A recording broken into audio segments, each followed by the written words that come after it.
U.S. officials today went public with new details about a massive and ongoing Chinese hack of multiple U.S. telecom companies. The officials telling reporters that an investigation into the breach began in late spring, but they still do not know the full extent of the damage or how far the Chinese government-affiliated hackers were able to penetrate. According to members of Congress who've received classified briefings on the matter, it's one of the worst cyber espionage incidents in U.S. history. Joining me now is NBC News Justice and Intelligence Correspondent Ken Dilanian. Ken, thank you for being here. What more are we learning about the scope of this breach?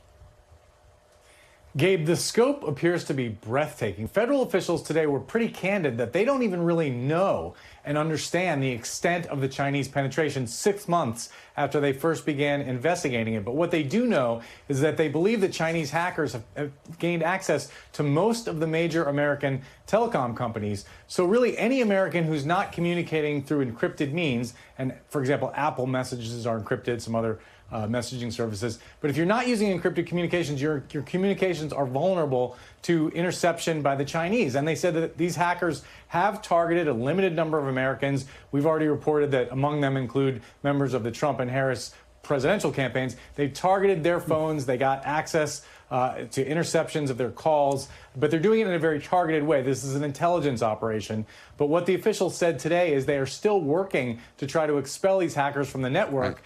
The networks, and they have not yet been successful yet. So, Ken, on that point, this is still an ongoing attack. So does the intel community feel like they have a grasp on this, or at least how to stop it?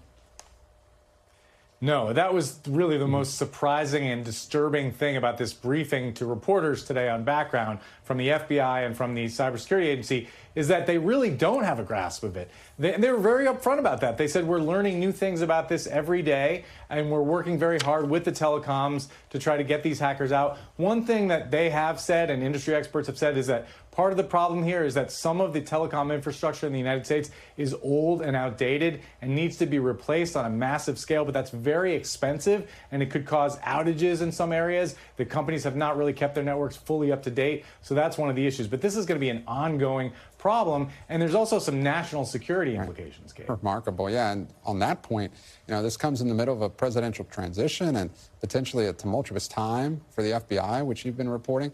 What do we know about what kind of communication there has been between the Biden administration and the Trump transition, their national security teams about this? We don't know a lot about that, Gabe, but one thing we do know is that the Trump transition has not signed a memorandum of understanding with the Justice Department that would allow the FBI to start doing background checks to grant security clearances to transition team officials. So anything that's classified about this, and most of it is, the FBI would not be able to pass on as of now to the Trump transition team. So it stands to reason cooperation has not been great. One other thing to say about this is that officials said today that the Chinese hackers have gained access to the law enforcement portal that the DOJ and FBI uses to get lawful wiretaps and interceptions on American phone calls. Some of that can be national security information. So really, really dangerous stuff, Gabe.